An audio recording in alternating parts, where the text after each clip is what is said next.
Hoy there, it's Skyward Shield. Welcome to Week 13 of Football Talks. I am joined by Bill. Say hello, Bill. Hey, hey! We have a short Sunday week of football because this is Thanksgiving week. I didn't know what we could talk about this week, so yeah, video might be shorter, almost. So, with that said, we do have nearly a full set of games, the typical four we usually do, but not this case because Detroit played New England, but we'll get to that after this one. First off, Cincinnati. Andy Dalton snapped a three-game losing streak to Houston and beat Houston Texans 22-13. The only shining light for the Houston Texans was that Jonathan Joseph, or as I like to call him, JoJo, made a pick six and took it all the way against Cincy, but that was it. There were no offensive touchdowns, and in fact, Houston caused a safety because Alfred Blue tripped up in the end zone. Yeah, it wasn't really the best, it wasn't the brightest example of Houston's offense ever. They did not look in sync. They did not look good against the Cincinnati defense that was playing pretty poorly going into the game. So I don't know what really happened with them. They just didn't look like they were getting into their flow. Yeah, You know and what I mean? another problem was that Mallet kept overshooting people, which people thought, oh, he's just being inaccurate because that was one of the criticisms of Mallet. He was inaccurate once he got into the NFL. But there was an actual reason for that, a medical reason. Right before the game started, he tore his pectoral muscle, and as listed at the time of this recording, because Houston is still trying to see if he's only going to be out temporarily or can be brought back quickly. But as of right now, he is out for the season. We don't know. Ooh. We don't know if Ryan Fitzpatrick or Tom Savage, the rookie quarterback drafted in the 6th or 7th round. I forget what round he was picked in. Maybe the 4th. I will check Houston Texans Twitter while I'm there. But anyway, we don't know which one's coming out. They haven't announced because they just want to make sure, like they want to know if he can come back. Come back. It, I think I think it's not a good idea to be overly critical of Ryan Mallett. He played through the injury, which is Yeah, something you that's want why. to see from your quarterback, That's you what. know? That's why I'm saying I'm not mad at. I'm not going to be too mad at him, especially now that I know, because I wasn't. I was disappointed that he kept missing, but now I know that there was a reason. Because not often when a quarterback is inaccurate, it's usually because he's just being so much either put under pressure, or just feeling really uncomfortable in the pocket, which that wasn't And the you issue really here. And the other thing is, you can't really blame Mallett for not wanting to say anything to the coaching staff because then he knows that his season is over, his chance at starting is over, and that he has to relinquish the job to someone else. This was his shot at the big time, and I think you saw, minus that game, and even playing through that injury, he still played well enough during the injury to have consideration for the starting job in the future. But he showed enough. I can see why he didn't want to say anything about the injury. Because the minute he says something about the injury, well, you're going on the IR and you're going to have season ending surgery on it. You know? And I I I admire his wanting to go out there, but on the other end, it was kind of foolhardy because it kind of lowers your stock for a starting job because you're not going to tell the coaching staff, then what trust do you have? What trust do they have in you in the future? It's a double-edged sword. No matter which path you chose, whichever decision you reached, they're gonna have doubt in you all the same. Exactly. So it's like Which is, it all goes to what Bill O'Brien wants. and to be honest, I think Bill O'Brien feels probably more comfortable with uh, uh, one of the reasons why I think they brought in Fitzpatrick in the first place was to have that veteran quarterback, that veteran presence, Because if you really think of it, Bill O'Brien, when he was with New England, veteran quarterback Tom Brady, you know, and when he gets to Houston, who does he have there? Case Keenum. Schaub got ran out of town. And he didn't have that veteran presence. And I really think what the Texans are going to do in the offseason, whenever that is that they're gonna use they're gonna still look for that veteran presence quarterback while still trying to groom people like Savage and Mallett, and then have that competition that they have during off season. You know, Let's be real. If they won this game, they would have been in it. I don't. I mean, they they weren't gonna win. I don't think they would have. The Chiefs and the Dolphins just seem so likely, I even though I'll the Chiefs lost to the Raiders. oh Okay, I'm not gonna be a dick to the Raiders at all. They wanted to win. They earned one. But let's I mean, continue, Bill. but getting back to the Houston Texans, their defense was the only reason why they were in that game. I know, and the sad part is nobody got to Dalton. There was no sacks. There was just that deflected pass by Watt at the beginning. That's all Watt did. That was his least productive game that I've ever seen from him yet. And Cincinnati did a good job with putting numerous big guys on him. You know, I mean, J.J. Watt's a physical beast. He's a man beast. He's a stud. He's everything. He's any adjective you can think of for that position.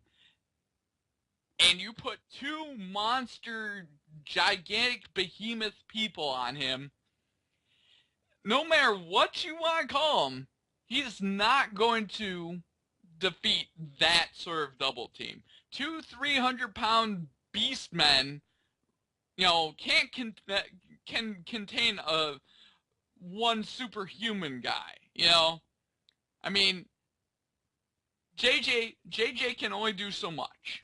Yeah, and Dalton played so conservatively, yet he was very effective. They were expecting the deep throws, Houston, I mean, and he just went for short passes, and AJ Green had his best game probably. Yeah, AJ Green went crazy in that game. Literally every catch was a first down. Every catch was like 10 yards minimum. The other thing that helped the Cincinnati Bengals out was that they got Giovanni Bernard back. And with Giovanni Bernard, what he gives that team is that versatile running back out of the backfield that can catch passes 3 or 4 yards out. So you have to account for him, which basically draws off coverage. Who are you not going to cover? AJ Green's having a subpar year because of the toe injury.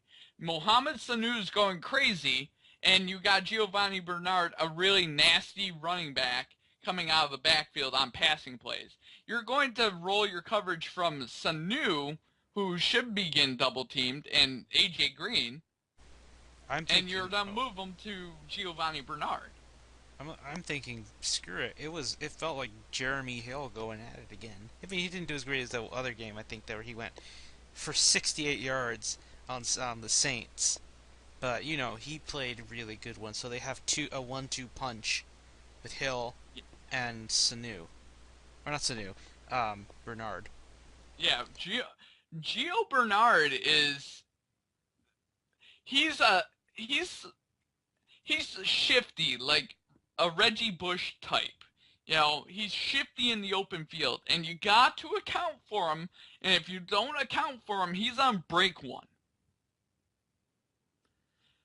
And I felt like the Houston Texans had to sacrifice some of their coverage in the middle of the field, so that way their linebackers are covering, you know, Bernard out of the backfield, and then you're throwing those crossing routes where Sanu's getting open in the middle of the field, AJ Green's getting open in the middle of the field, and there's really no one there to stop that sort of stuff. Yep, I mean, I'm thinking first round pick, what do we get? Either an offensive tackle or a center, because Chris Myers is going to retire someday, probably in like next year. I think. I think he's got one more year and then he goes. So start considering a new center. I mean, I think Dwayne Brown is good for a left tackle because, I mean, most people are right. Like since they're right-handed, so they tend to do better on the right. But not everybody can do better on the left because when you think about it from the defensive side, they are the right side, which is the better side for them. So do you get what I mean? Right. It's a good someone who's at a good spot against someone who's in a bad spot. So yeah, but I think Dwayne Brown is probably going to stick around for 3 or 4 more years, maybe. But it's either that or some great secondary. I mean, do we get a quarterback? I mean, we just got Tom Savage, I really and it's I going to be think it difficult to. What? I think it would be foolhardy to draft a quarterback when You're this far in, like, because I think I I, think you're right. They're going for an 8-8 season.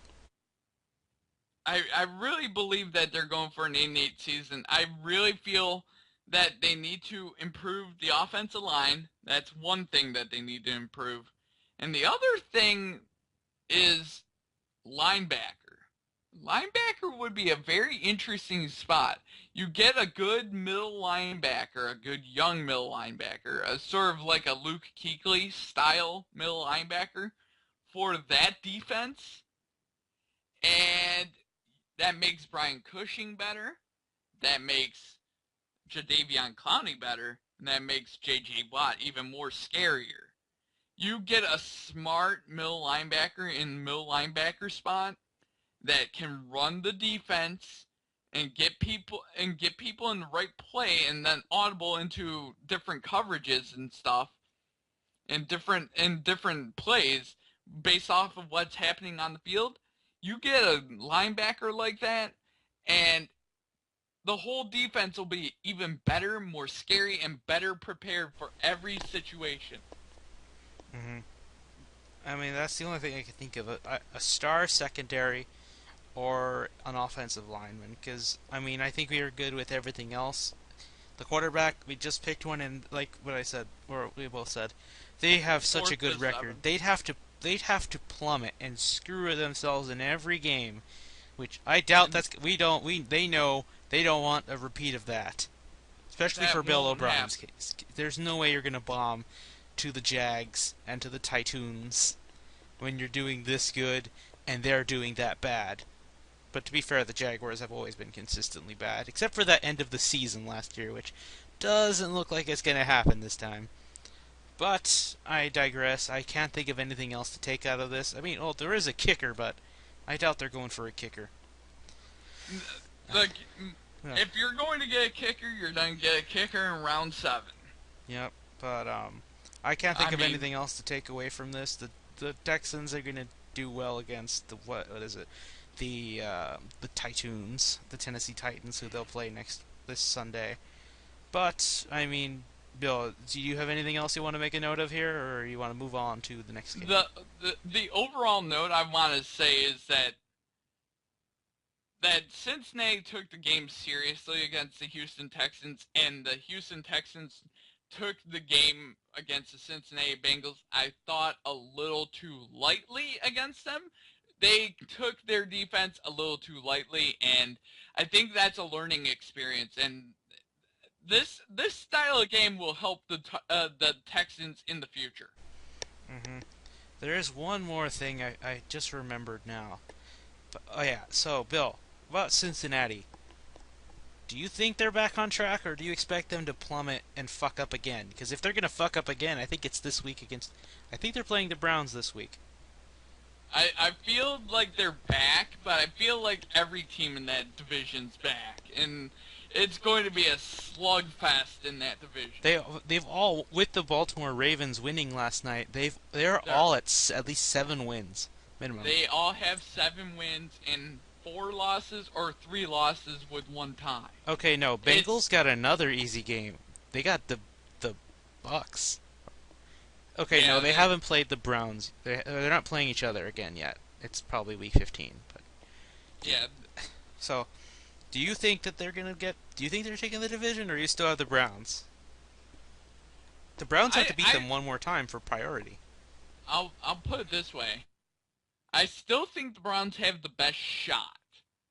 And I'll put it this way, the Browns have the quarterback that has I feel like Ben Roethlisberger has been running in spurts and kind of sporadically following the roller coaster with Pittsburgh's defense. Whatever Pittsburgh's defense does, if Pittsburgh defense is playing really well, then Ben Roethlisberger plays really well. If Pittsburgh's defense is playing like garbage, he plays like garbage. It's like a total system collapse with the Steelers. Whereas I feel even if Hoyer's playing god awful like he played Against the Falcons.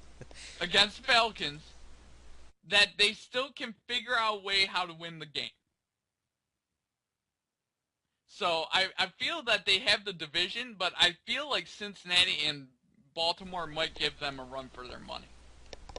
I'm thinking it might really be down between Baltimore and Browns. If I'm going with your prediction, because the Browns have lost to the Ravens once, and then they got to go there. They lose to them, the Ravens clinch the spot.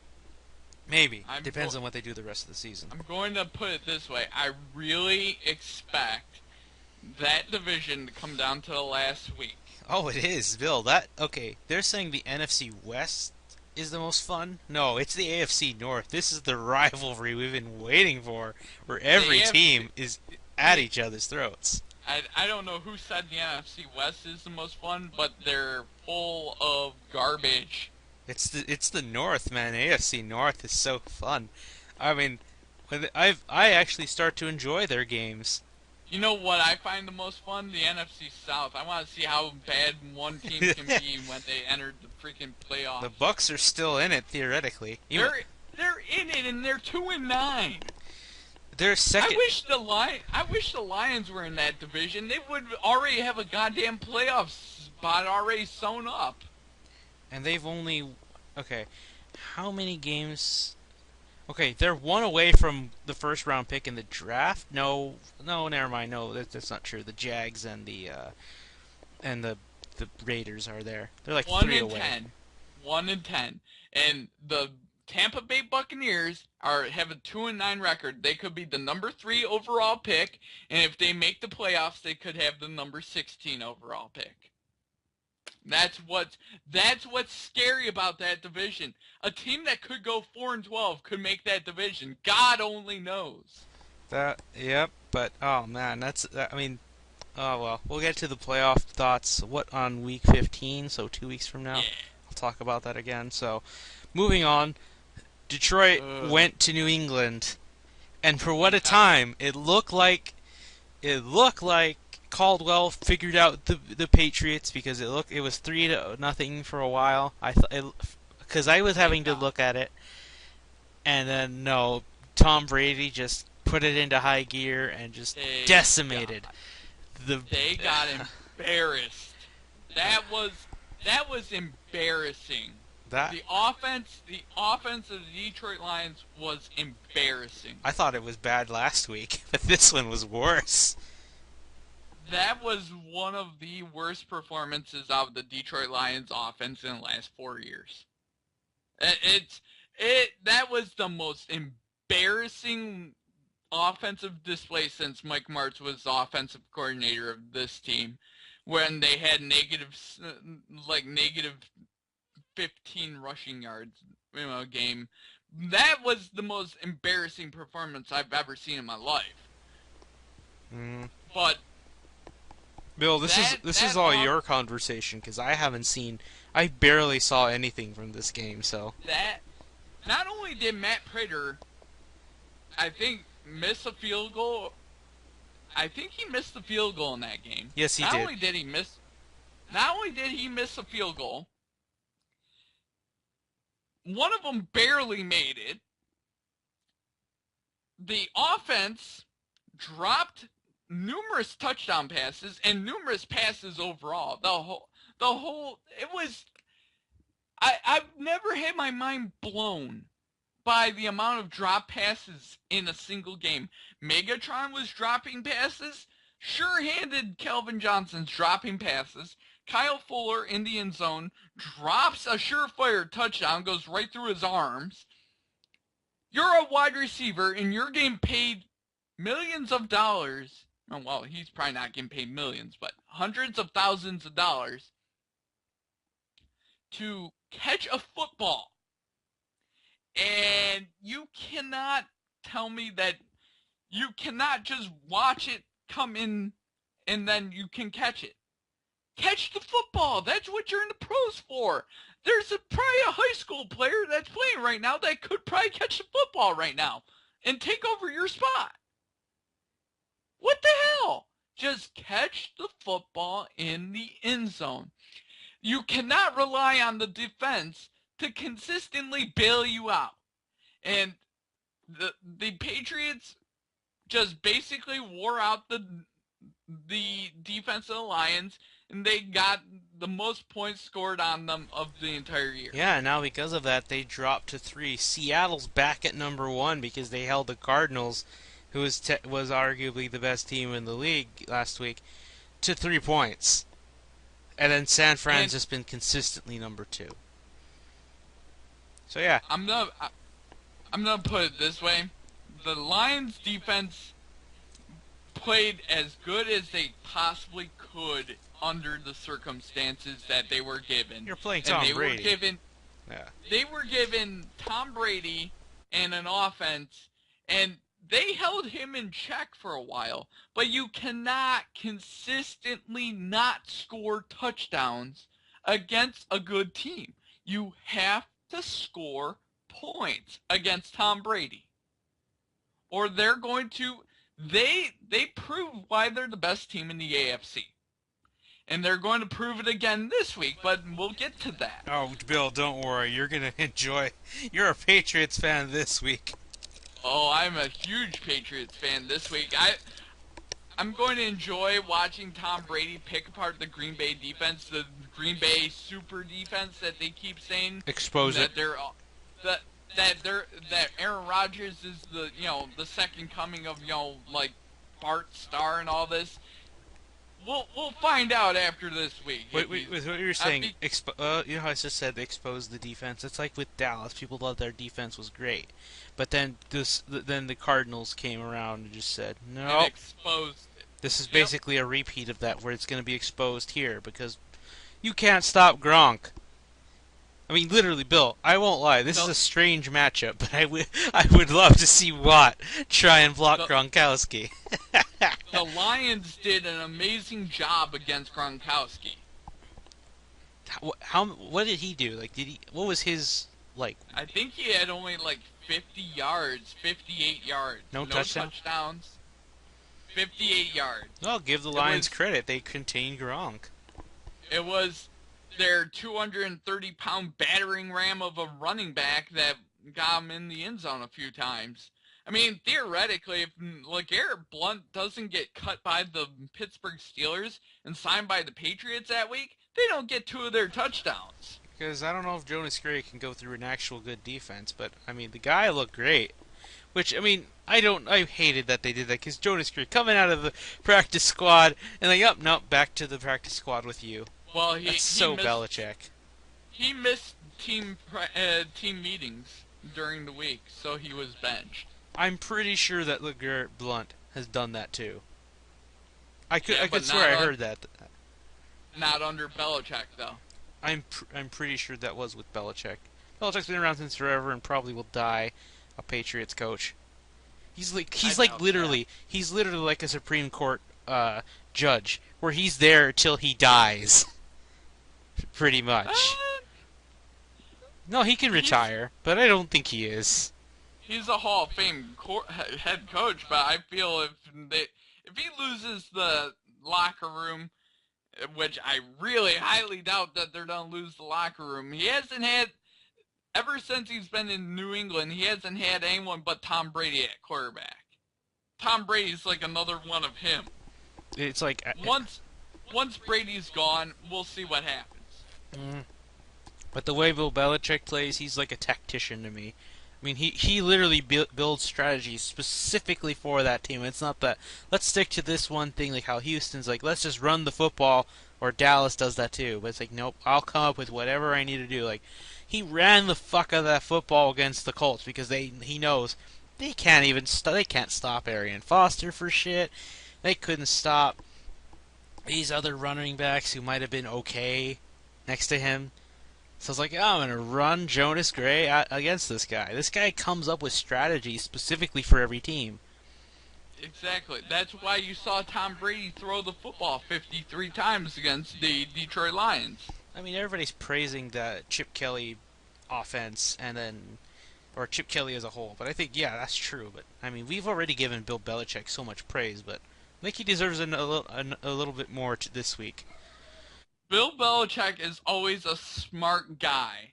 He's a smart guy. He's always been a smart guy.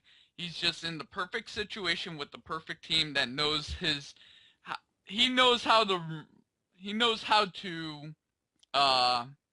run a team and run it effectively. You know what I mean? Yeah, I'll be right back. Hold on a sec. Okay. Good news! I just got a package. Oh man! I have brought the headset is no longer injured. It's back on the field.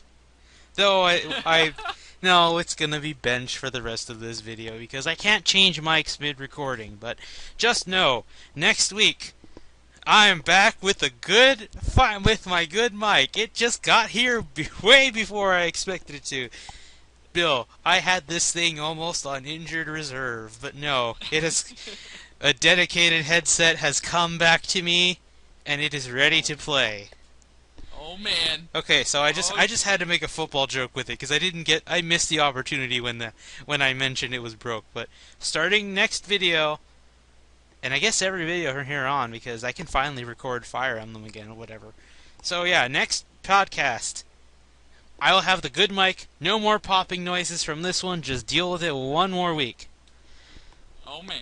So yeah, what? You know what else needs to not be broken? What? The Detroit Lions offense. Bill, I don't understand what happened. I heard that they got a drastic change, but this was too drastic. I'm thinking, can we just go back to what we did before? That seemed to work. Well, the person that called the offense last year is now in Dallas. Oh, really? Wait, we have him?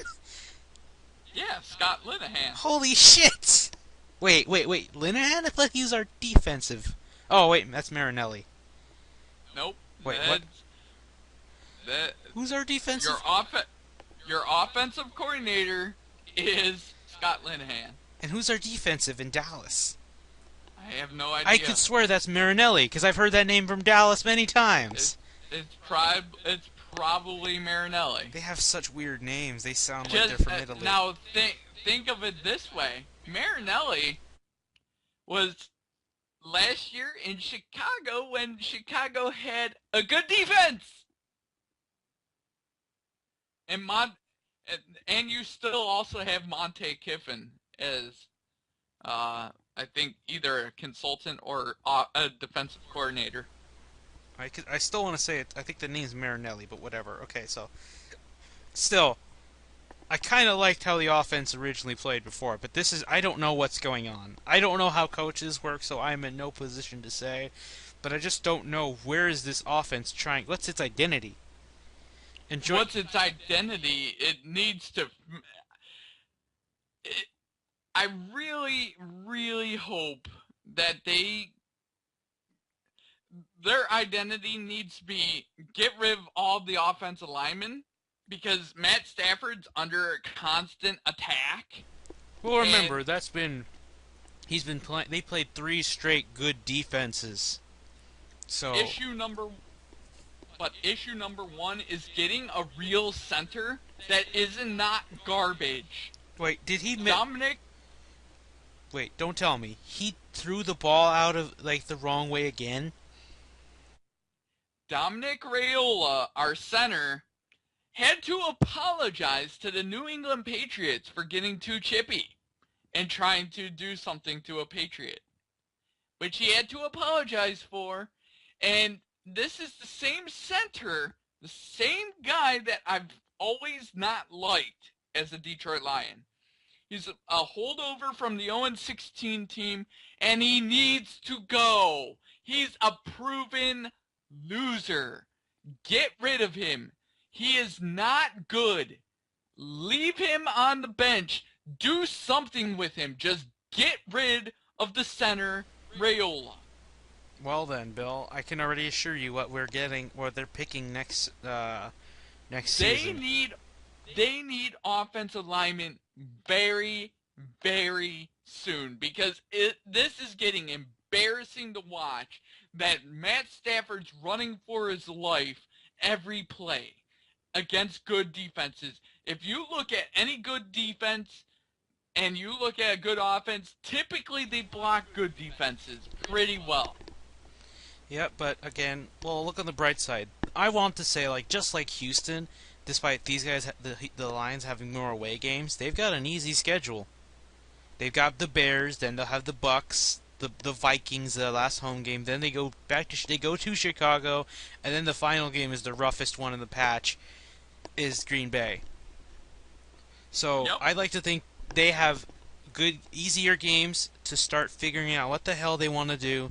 Because I expected, I won't lie. I mean, everybody's been saying on paper this looked like the most powerful offense that might put arguably Denver's offense to shame. That's because they have a legendary quarterback. But you got a legendary, wide receiver who's got I'm a not Super Bowl one next to him. I'm not complimenting the Detroit offense anymore until they can prove to me that they deserve complimenting. I'm going to be down on their offense. I'm going to criticize it consistently because I was giving them too many props. They are not good and they're not very good at all. Calvin Johnson needs to catch footballs. Matt Stafford needs to throw footballs where people can catch it. Reggie Bush needs to stop being injured. Joique Bell needs to get an offensive line to block for him so that way he can run for more than 48 yards. And Kyle Fuller needs to catch footballs or get cut. Either or. Eric Ebron was a waste of a first-round pick. And Brandon Pettigrew, you might want to put some stickum on your hands because you're a giant case of butterfingers. So get better on offense, and then I'll start singing your praises a little bit more. As if the season ended today, the Seahawks would somehow get in because of this. But it might change next week if New England beats the Packers, because then the Lions would be back to number one, only because they beat the Packers once.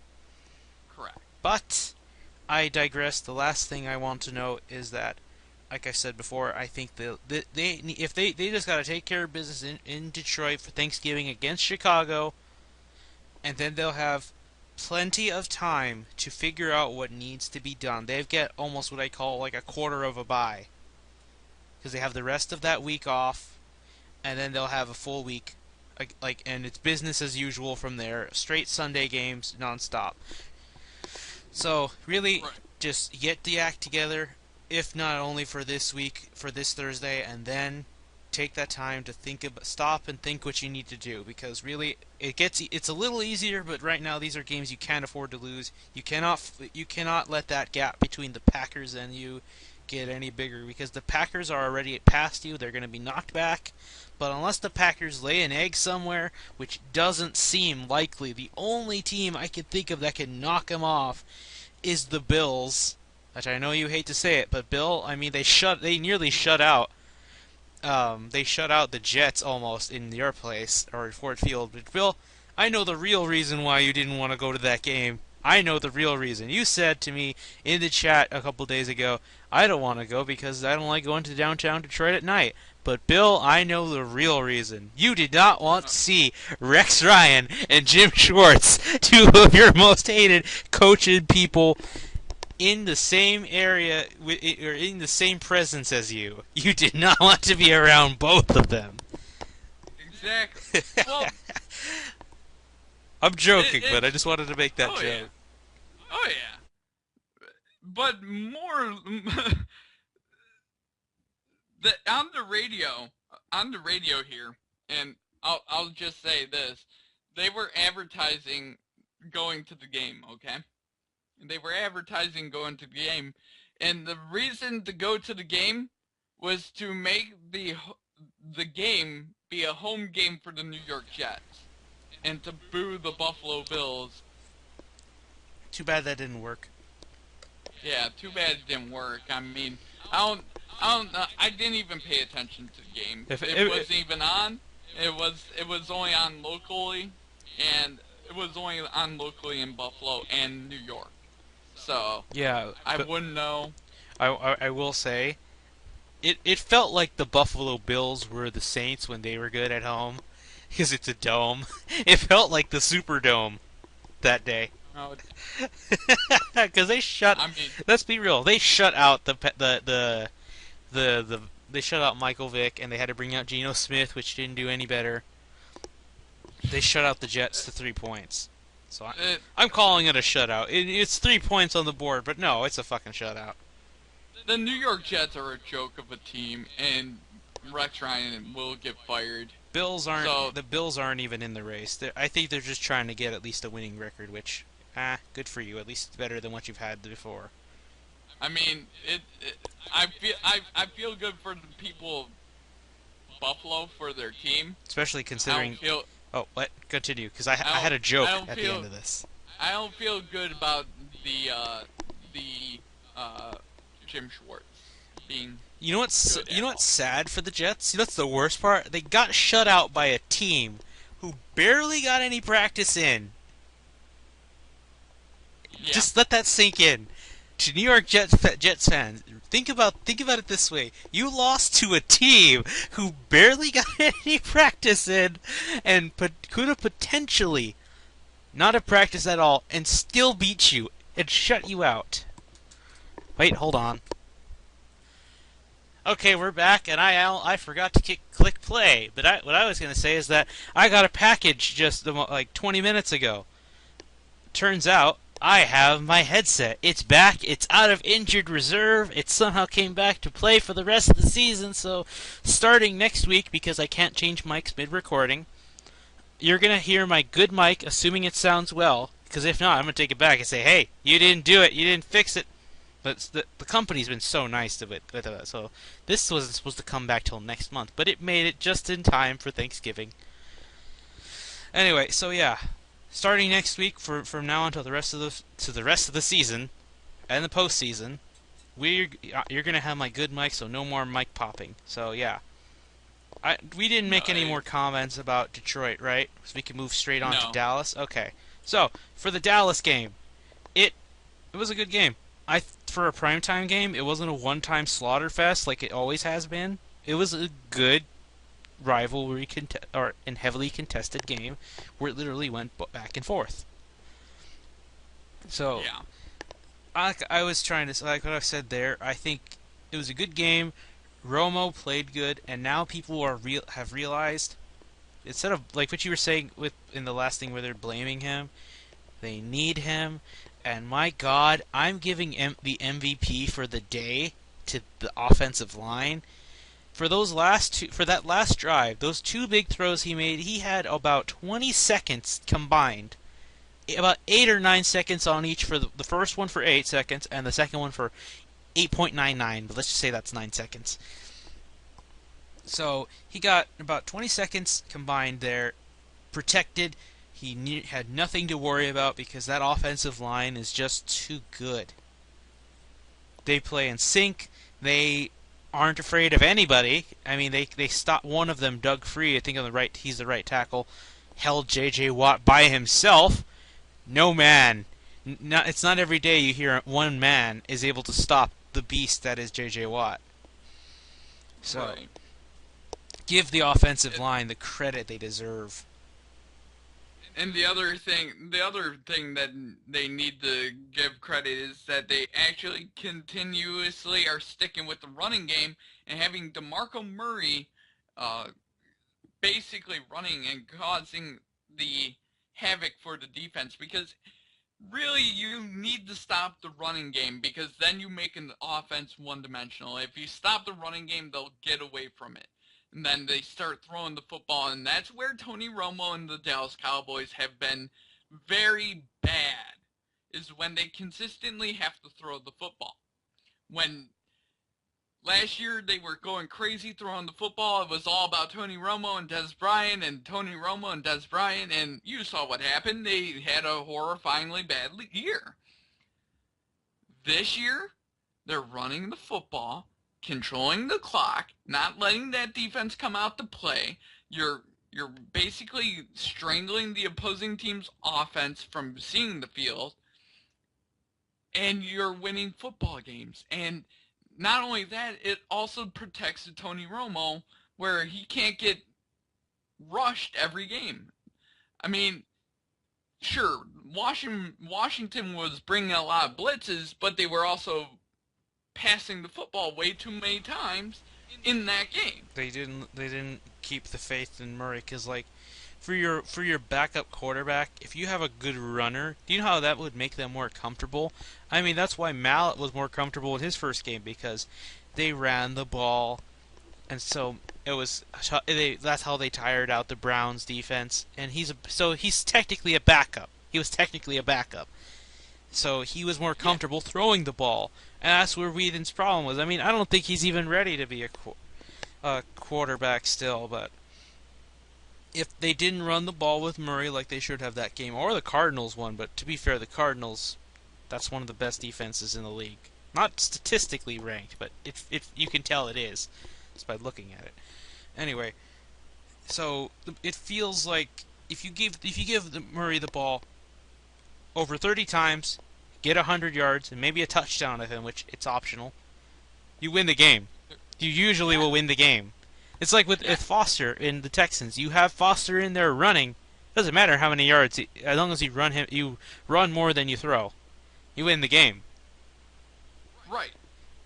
As long as it's effective running, and I count effective running as getting 4 yards per carry. And if it's effective running, stick with it and keep doing it. And the defense has to respect it, because you never know when that one run's on break. You never know when you're going to break that one run. And if you don't play defense against a run and you're only concentrating on pass, and all the other team is constantly doing is passing, then what do you really have to worry about? Nothing.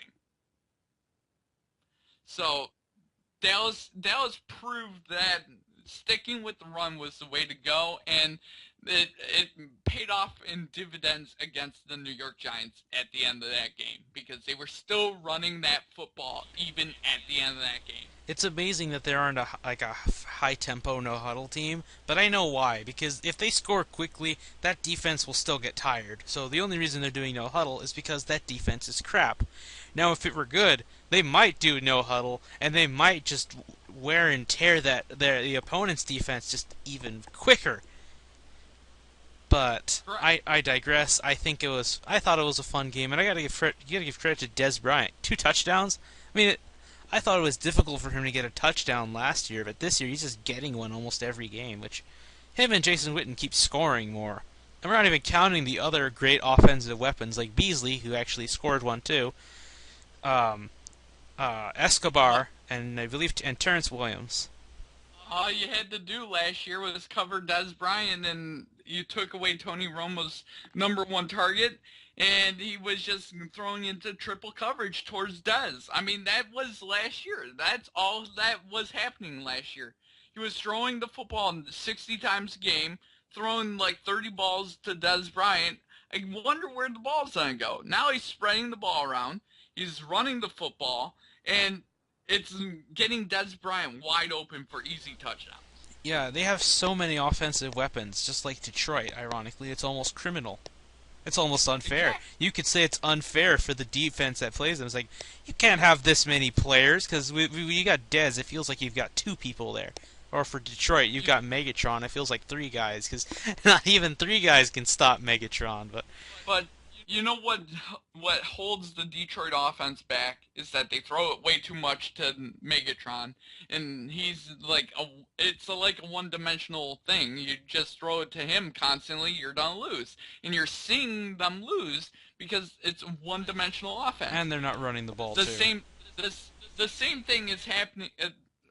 just it proves my point with Dallas is that with them running the football and that's getting Dez Bryant open, and them having a good offensive line, it's getting Dez Bryant open. Everything is contributing to getting Dez Bryant open and letting him be the killer. If DeMarco's not going to kill you, Dez Bryant will. And if Dez Bryant and DeMarco don't kill you, then the rest of the team will.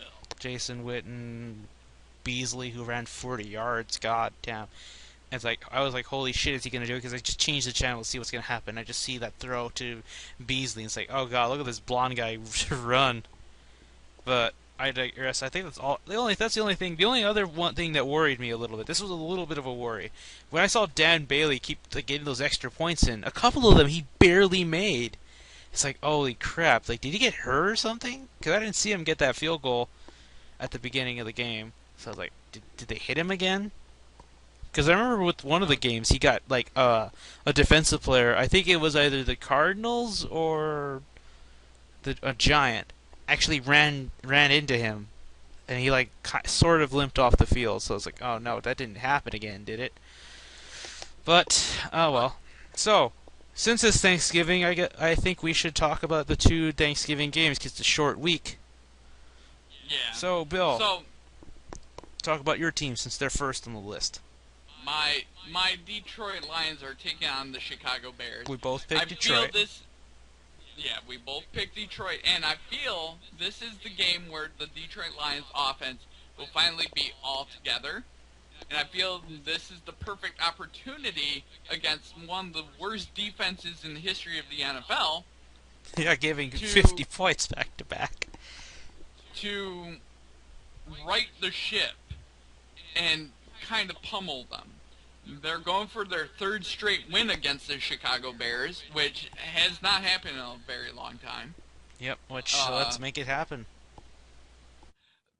I feel this is the game where I feel Chicago is going to be desperate, but I feel like the Detroit Lions will also be desperate, and the offense will be desperate. That's the key. If the offense comes out and plays desperate, and they play like they're capable of playing, and all the parts are there, they're all there, it's a short week, the Bears don't have a lot of time to prepare for Megatron. If Ebron can catch footballs, if Megatron can catch footballs, Get the ball to Golden Tate more. get the ball to Golden Tate, and Run the football. I feel like this is the game where they can right the ship, have themselves feel better about themselves, and get ready and raring to go. You know what I mean? Who do they play For after the this? stretch. Who do they play after the Bears? I'm not sure. Well, isn't it Tampa Bay? It might be Tampa, which has a terrible pass defense themselves. So yeah, like when you said right the ship, it's like, wait, aren't they playing the Bucks next year? That's who they should right the ship on. But I mean, this is the first step, and the Bears' defense being terrible is a perfect opportunity for them to start in the right direction of fixing the offense. I think this is. It'll make everyone feel better about themselves. I think they should start running the ball here because you need to get comfortable with running the football, and this is the perfect game to do so. Thanksgiving game, they don't have much time to prepare like you do, so that's the positive way of looking at it.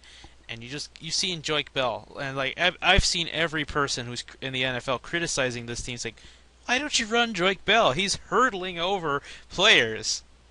One man can't stop him because he'll just jump over him like he's Mario. So I was like, let him run the ball, and of course make holes if you can. If you can't make holes, make it go around, because that worked too. So I'm thinking, here's the game where they have a crap defense to play against. Run the ball, establish some authority, but more importantly, confidence in Joique Bell. Because I think that's the thing, that's the reason why he's not being given the ball enough. Because they don't have enough confidence in him. Despite getting a couple of those breakout yardage runs where he gets like 20 or 40, I think he got 40 at most, they don't have much faith in him. But if they do with this game, then who knows? We might get another repeat of last year where it was like 40-10. Yep.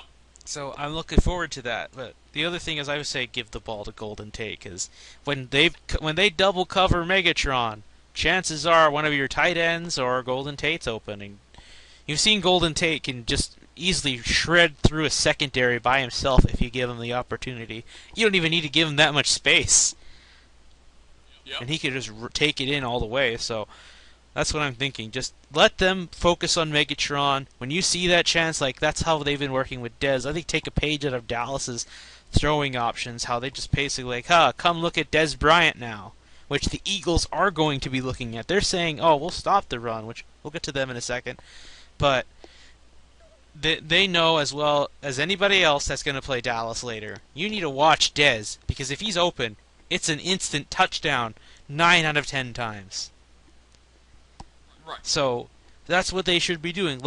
Make Megatron a decoy, kind of, but obviously he's still a avid candidate. But just make them focus on him, and then just give it to say Golden Tate. It's like, oh god, we got to watch him now. And then Megatron's open, and there's another free touchdown. Just Yep. when it comes, if you're gonna throw the ball, you got to play mind games with them. So yeah, like this isn't the receiver you're looking for. And they're just going to be going all around the field, not sure who's getting the ball, make them paranoid, you win. So, I think that's all I could say about Detroit. Just run the ball more, and then when it comes to throwing it, keep switching it up so they won't know who to block more. So, the next game was Philly and Dallas. Who did you have picked for this game, Bill? I am picking the Philadelphia Eagles. You're thinking they're going to And- beat them twice? I feel they're going to beat them twice, but here's my reasoning behind this. Is I feel like the Dallas Cowboys, the New York Giants game kind of showed me something as well, is that the Cowboys defense can handle small, talented wide receivers. And what do the Philadelphia Eagles have in abundance in their wide receiving core? Small, talented wide receivers. Jeremy Maclin, small, talented guy. Not small as in small, Like small, Deshaun but, Jackson small. Yeah, Deshaun Jackson will give the Cowboys fits. Jeremy Maclin gave the Cowboys fits. Odell Beckham Jr. gave the Cowboys fits. People like that, Victor Cruz would give the Cowboys fits. They have issues with smaller, faster guys. And the Eagles run that hurry-up offense, so you never know where Jeremy Maclin's going, and when he gets to the line, they're already going like that. I feel like the Cowboys, the way to beat the Eagles would be to run the football and just jam it down their throats. But I really feel that this game is going to be back and forth and that both teams are going to score at will on each other. It's going to be a shootout. I feel like it's going to be like 38-35 Eagles. I have the feeling we're going to get a bad Mark Sanchez today or the 2 days from now because it's going to be a short week. And, I mean, the guy's been playing good, but he hasn't been playing any better than he has with the Jets. It's just that he's got a lot better weapons, of course, this time around compared to with the Jets. But even so, I mean, the Packers game exposed them, pretty much. And that's why I'm thinking, okay, no, there's no way this guy... There's no way he's going to take the Eagles into a deep playoff run like they're hoping. Because, I mean, praise to Chip Kelly. He's made an offense that's fit for any quarterback. But now it just comes down to the quarterback. I'm not saying Nick Foles was any better, but I think he himself had better odds of taking them into a deeper playoff run. Because despite the turnovers he made, he still usually helped them get to seal in a win somehow. But I think that because it's Mark Sanchez, I still am not sold with a guy. Because if you play an experienced defense like Green Bay, despite them being terrible, they've still got some smarter players. Right. That's where I think that, you're And done. And they've been playing weak teams the whole time. Tennessee. I hate to say it, but Houston, because the secondary, I don't think the secondary is great for Houston. I feel like the Cowboys defense kind of got overrated in that they're. I feel like a fast-paced offense like the Eagles will give the Cowboys defense fits, and I feel like Des Bryant's going to just eat alive the Eagles secondary. So, I mean, I can see this game being a 38-35 win either side, but I have a little bit more confidence in the Eagles winning than the Cowboys, just for the simple fact that I feel like if they get too far down, they're gonna start throwing the football like crazy I'm for not the Cowboys. I'm not sure because I think they're gonna split it off, and Philly's still gonna make it. Really, the game, if they split it, really, I think the most important game isn't even a division game, not the Washington football team's game. I think it's gonna be Indianapolis because Philly beat them somehow, and if Dallas beats them, I think they'll get in because that's a must-win right now for Dallas. That Because I know they'll beat that Chicago. is.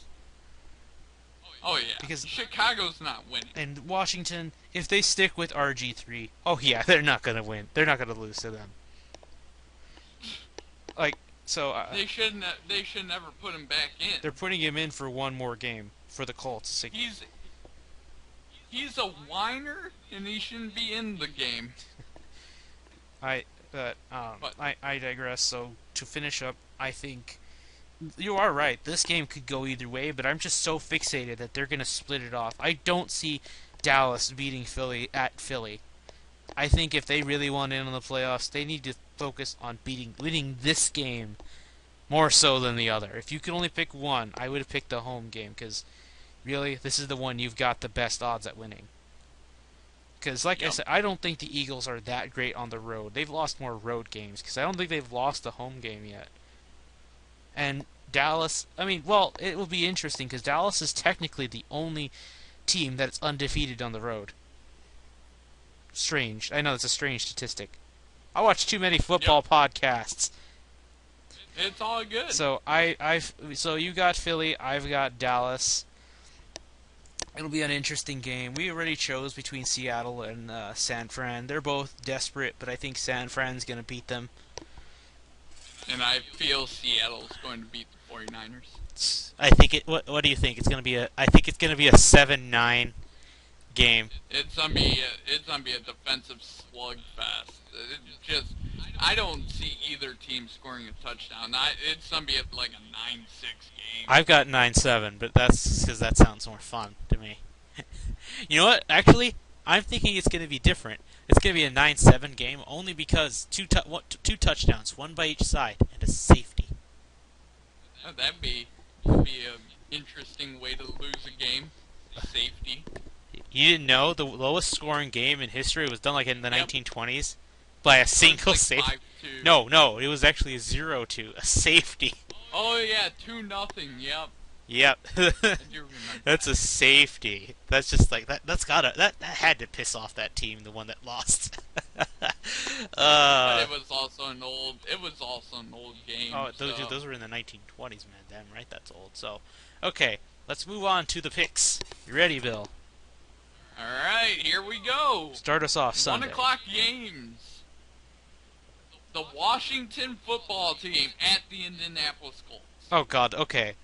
I was actually a little bit worried for I was actually a little bit worried for the Colts in the first half. Like, holy shit, did they just start to blow it? But no, they got back. They played like the Colts the second half. They were just sleeping the first half, or no, they weren't sleeping. They were too busy being like aw about T.Y. Hilton's daughter who was born on that Sunday. So kudos to him. Kudos to him first off. Way to go, start a family. So yeah, I've got the Colts winning this game. But I will say one last note. I hope that football he took in for a score. I hope he kept that so he can give it to his daughter. I hope so. I doubt it, but that would be kind of cool.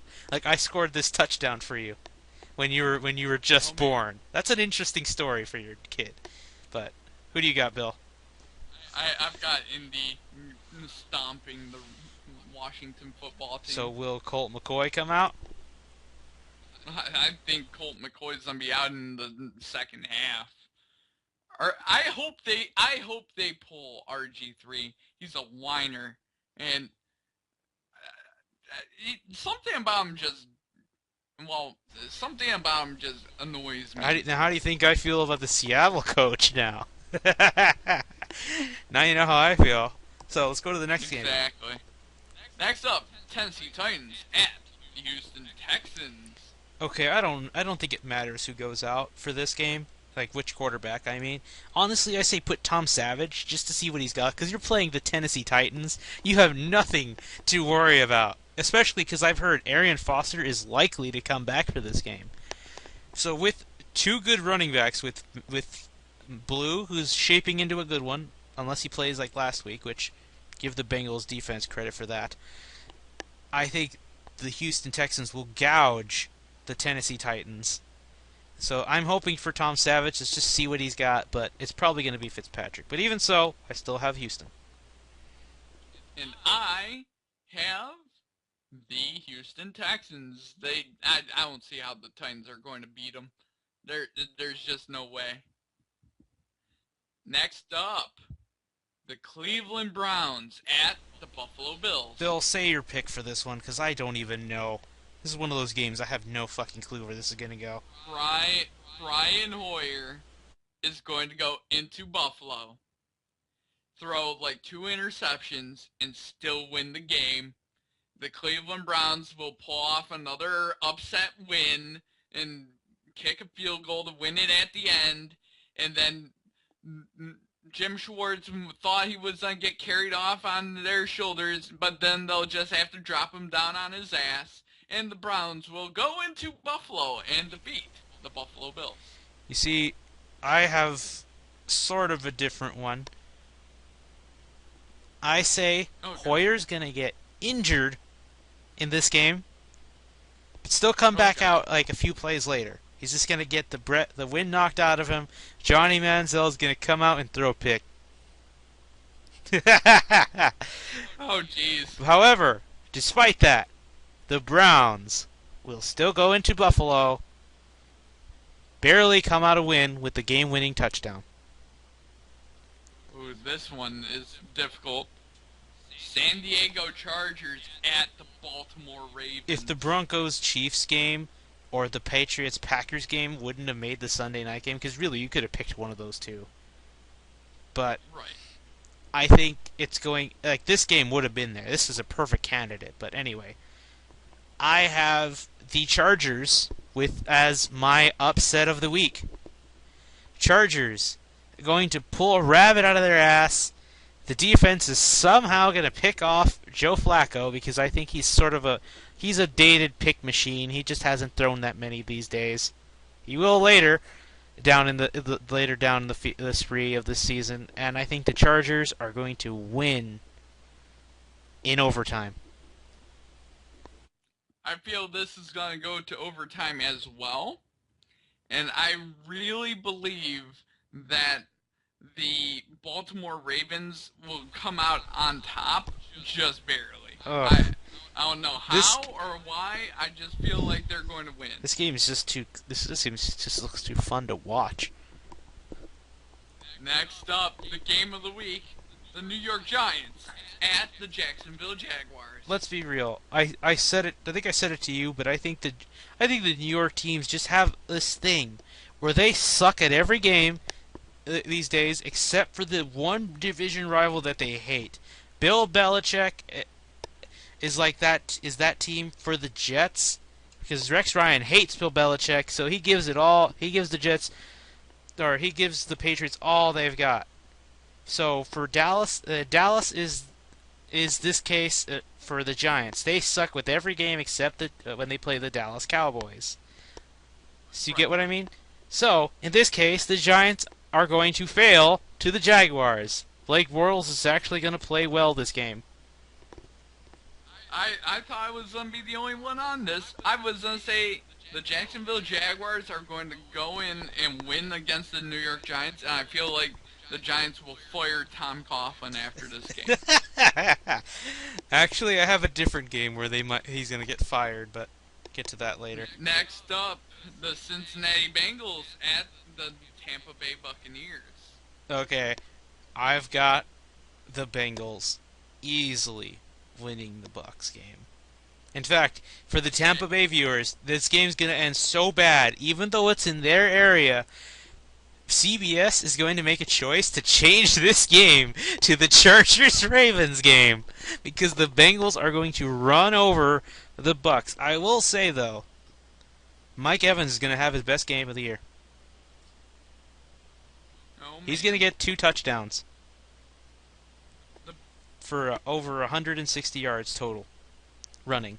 Oh, damn. I feel like the Bengals will win as well. I don't know if it's going to be as embarrassing of a loss, but Bengals will win. Yep, just Bucks. Give this new wide receiver a contract extension. I see something special in this guy.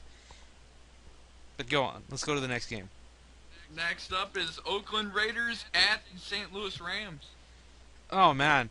Bill, I'm going to be crazy. I have the Raiders continuing a streak and beating St. Louis in overtime. Derek Carr going to take it in, given the longest drive he's ever got, and just giving it to his running back. What? You're predicting a win streak for the Raiders. 2 wins. 2 wins. It's only 2 wins because I don't know what happens next week. But Bill, it's too crazy. It's Bill, too crazy. I can't handle it. Their running back. I think his last name was also Murray, actually. Latavius Murray. See, Bill, you got to have the last names of either Johnson, Bryant, or Murray to be legendary in what you're doing.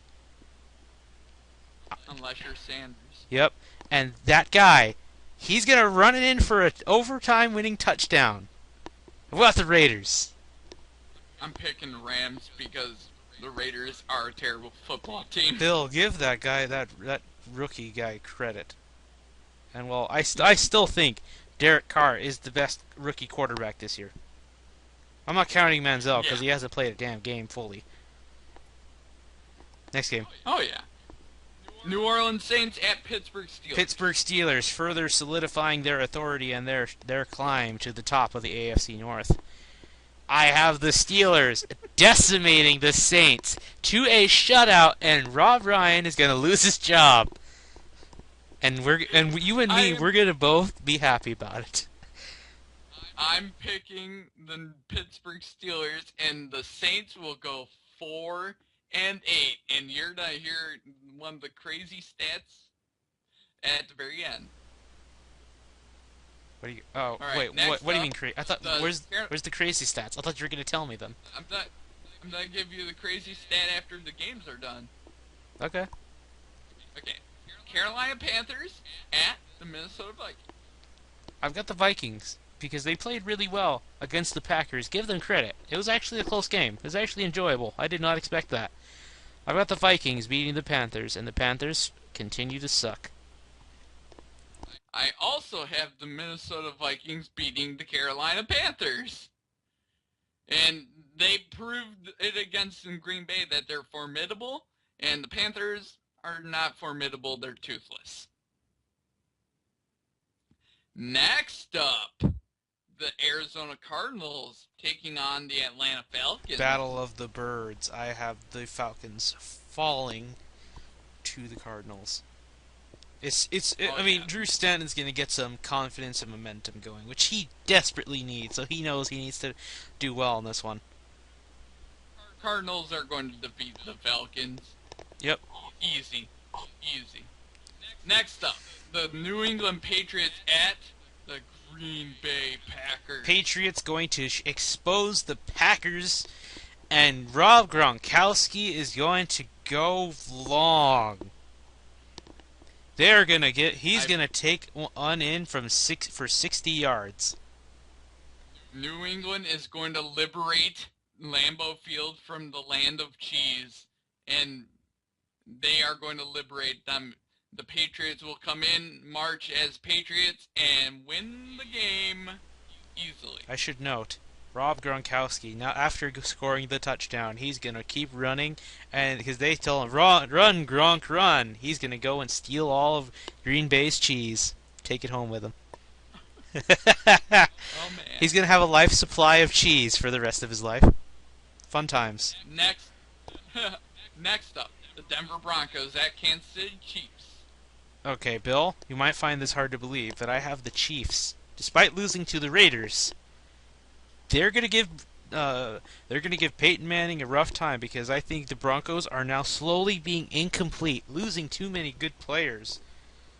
So I think the Chiefs, with Jamal Charles leading the way, taking out the Broncos, and it's just full steam ahead for them. I've got the Chiefs. I feel adversity is good for a team. Both teams went through adversity, but I feel the team that's dealing with more adversity right now is going to come out and win, and that is the Denver Broncos. They're going to come out and play through adversity and win the game and really solidify their playoff chances. And the Monday night game, the Miami Dolphins at the New York Jets. Okay, Bill, call this crazy. I think it's going to be a miracle game. Hail Mary, made by Geno Smith or Michael Vick, whoever it's going to be, because I don't know at this point. It's going to be caught by a Jet player, and the Jets will somehow win against the Dolphins in a defensive slugfest. Oh, man. I feel the Dolphins will win easily against the Jets, and Rex Ryan's going to get fired. He hasn't already? Okay, Bill, let's go He to the hasn't next already. let's go to the next Thursday game in case we're not here. And the next Thursday game is the Dallas Cowboys at the Chicago Bears. I have Dallas with DeMarco Murray showing he is the better running back and winning 45-28 against Chicago. The most ironic twist of fate because Chicago beat Dallas 45-28 last year at that Soldier Field. And I have the Dallas Cowboys winning big over the Chicago Bears. So big, in fact, that at halftime, the Dallas Cowboys will pull all of their starters. Really? Wow. In That's an interesting one. Okay. So we've made our picks. That's all I think we got. You got anything else you want to add, Bill? Not that I can think of. I actually like next week's slate of games even more. Believe it or not. But we will talk about those Just hope things. everyone enjoys their Turkey Day, enjoys watching their football on Turkey Day. It's going to be a nice, amazing Thanksgiving slate of games. Well, Thanksgiving is the day I eat the least, so no turkey for me. Just mashed potatoes and maybe a piece of chicken. Maybe. Oh, man. But yeah, enjoy your Thanksgiving. I'll try to get this actually uploaded before that, or like tomorrow, which I hope I do that. Well, if it didn't get uploaded, I hope you guys are all stuffed full of turkey right now and rolling around on the ground. Just be safe on Black Friday. If it's not Black Friday when you're watching this, then at least have a good weekend. We'll have some good Sunday night. Exactly. Let's have some good Sunday football. So yeah, we'll see you guys next week with a bigger schedule of games because it's back to the norm after this week. So yeah, we will see you guys next week, week 14. See you guys later.